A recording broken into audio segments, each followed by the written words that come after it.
Saudara, demo menuntut penolakan kenaikan tunjangan anggota DPR meluas bahkan berujung pada perusakan fasilitas umum lantaran anggota dewan yang tidak langsung mengambil langkah menyikapi tuntutan demonstran.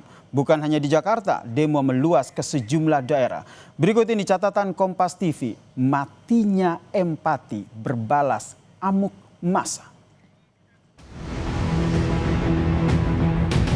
Bagi para pejabat, para anggota DPR untuk menahan diri menjadi pelajaran yang besar.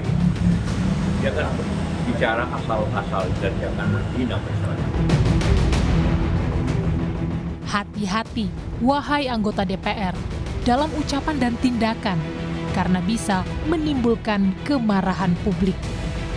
Pernyataan dari Wakil Presiden ke-10 dan 12 RI Jusuf Kalla ini merespons gelombang unjuk rasa yang berujung ricuh yang terjadi di sejumlah wilayah, termasuk di depan gedung DPR MPR Jakarta.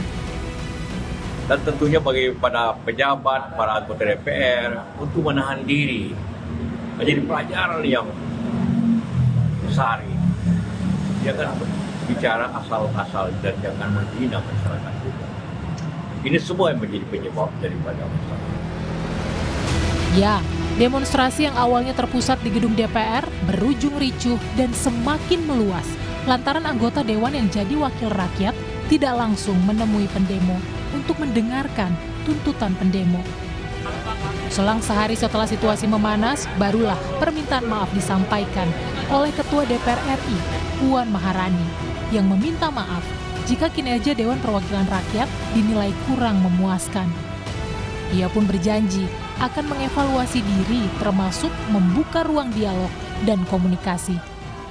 Atas nama seluruh anggota dan pimpinan DPR RI, kami meminta maaf apabila belum sepenuhnya dapat menjalankan tugas kami sebagai wakil rakyat. DPR RI akan terus berbenah dalam mendengar aspirasi rakyat. Menjadi komitmen kami untuk terus membuka ruang komunikasi yang sehat dalam bergotong royong dalam membangun bangsa dan negara. Kemarahan publik sudah semakin menjadi hingga massa mendatangi rumah sejumlah anggota dewan mulai dari Ahmad Sahroni, Eko Patrio, Uya Kuya, hingga Nafa Urbah. Mereka pun akhirnya menyampaikan permohonan maaf atas perkataan dan sikapnya yang berujung kemarahan masyarakat. Demo yang berujung perusakan ini dinilai mengarah ke tindakan pidana. Mendapat perintah dari Presiden Prabowo, Kapolri akan menindak tegas pelaku perusakan saat demonstrasi berlangsung. Terjadi tindakan anarkis di beberapa wilayah, cenderung mengarah kepada peristiwa pidana. Oleh karena itu, tadi Bapak Presiden memerintahkan kepada saya dan Panglima khusus terkait tindakan-tindakan yang bersifat anarkis, kami, Panglima dan Kapolri, TNI dan Polri, diminta untuk mengambil langkah tegas sesuai dengan ketentuan dan undang-undang.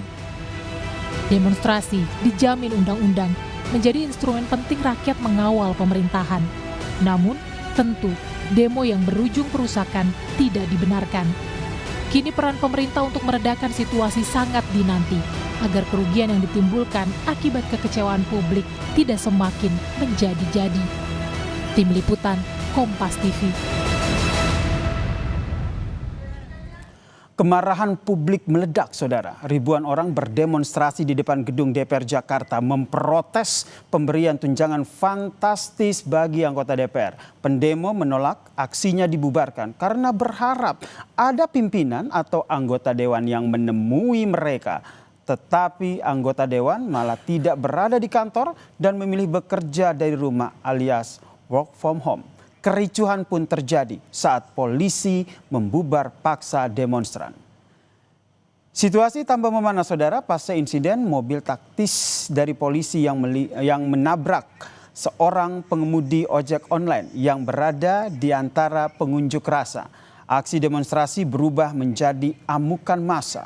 Massa yang terdiri dari gabungan mahasiswa, pengemudi ojek online hingga masyarakat umum merusak dan membakar berbagai fasilitas umum, termasuk gedung DPR, DPRD, dan menyerang markas polisi di Jakarta dan sejumlah kota lainnya.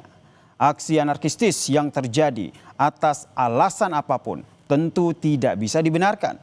Polisi harus menangkap para pelaku yang tidak bertanggung jawab tersebut. Termasuk polisi juga harus menghukum anggotanya yang menjadi pelaku kekerasan. Bila perlu mencopot pimpinan Polri yang tidak kompeten dalam menjalankan tugasnya. Begitu pula dengan para anggota dewan yang terhormat. Sekali lagi, anggota dewan yang terhormat juga harus menyikapi kemarahan publik ini dengan sungguh-sungguh. Karena mereka lah saudara sebetulnya yang menjadi penyebab demonstrasi berbuntut amuk massa di jalanan. Publik saat ini marah dan juga kecewa atas tingkah dari wakil rakyat yang tidak berempati atas penderitaan masyarakat. Mereka bisa berjoget riang, menerima tunjangan fantastis, bahkan dibebaskan dari pajak penghasilan di saat masyarakat kini terhimpit oleh kemiskinan, daya beli rendah, hingga rasa frustasi kehilangan pekerjaan. Matinya empati ini saudara dilanjutkan dengan berbagai komentar nyeleneh yang tidak masuk akal dari sejumlah politisi Senayan. Bahkan wacana pembubaran DPR sebagai puncak kemarahan publik justru ditanggapi dengan komentar yang menghina.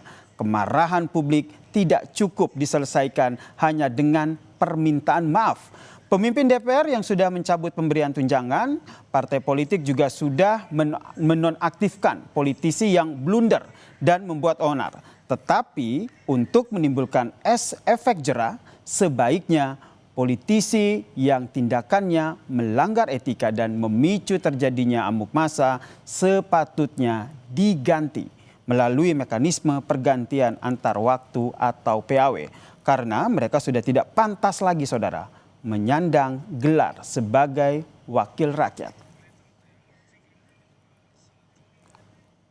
Hai wakil rakyat, termaksud pula para pejabat publik, Anda tidak boleh lagi hidup di Menara Gading atau berbuat sesuka-suka. Sebagai wakil rakyat dan pejabat publik, sudah sepatutnya hadir dan juga peka terhadap penderitaan rakyat yang diwakilkannya.